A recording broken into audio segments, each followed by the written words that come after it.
ये मछलियाँ अगर हमारी गोश्त काले या ड्रोन हमारी जिस्मों के पुर्जे पड़ाए तब भी हम पीछे नहीं हटेंगे, हम गज़ा जाएंगे। ये गज़ा में शुहदा के लाशों को वो बिल्लियां और कुत्ते खा रहे हैं और हम मुसलमान बेफिक्र बैठे हैं। हम कैसे मुसलमान हैं, हम कैसे मुसलमान हैं, हमें कोई एहसास क्यों नहीं है। हम ग्लोबल समूद प्रोफेला को तहफ़्फ़ुज़ दें। इंशाअल्लाह चंद घंटों में हम गज़ा की पारियों में होंगे। हम गिरफ्तार होते हैं या कत्ल होते हैं, हमें कोई परवाह नहीं है, लेकिन हमें खुशी है कि हम गज़ा के लिए निकले हैं। हुक्मरानों पर दबाव डालें, पार्लियामेंट के सामने, सूबाई असम्बलियों के सामने, चौकों चौराहों, तालीमी इदारों के अंदर और दुकानदारों की अंजुमन और प्रेस क्लब और बार एसोसिएशन में आवाज उठाएं।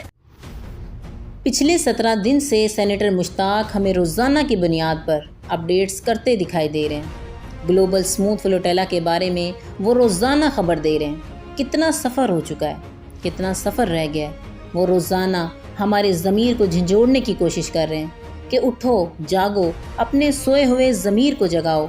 एक तरफ हमारे मुसलमान इंसान मर रहे हैं, भूख से तड़प रहे हैं, बच्चे जो हैं दूध के लिए तरस रहे हैं, माँओं बहनों के साथ क्या हो रहा है, नौजवान किस तरह मर रहे हैं। रोज़ाना वो हमारे ज़मीर को झंझोड़ने की कोशिश करते हैं, लेकिन हम इस कदर बेहिस हो चुके हैं, हमें कोई फ़र्क ही नहीं पड़ता। हज़ारों ऐसे लोग मौजूद हैं जो कि इसके बिल्कुल परवाह किए बग़ैर इसको स्किप करते चले जा रहे हैं कि हमारा इससे क्या लेना देना।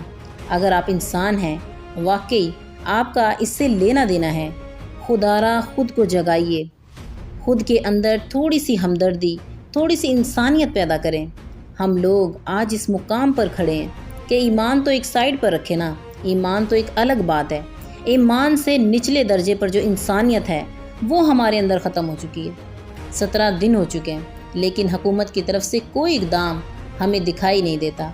खुदारा हुकूमतों पर प्रेशर डालें और इसे ट्रेंडिंग टॉपिक बनाएं कि दुनिया की तवज्जो इसकी तरफ जाए।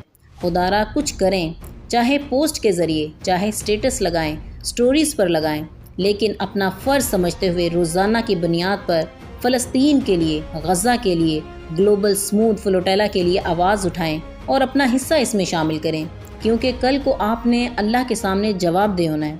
जज़ाकल्लाह।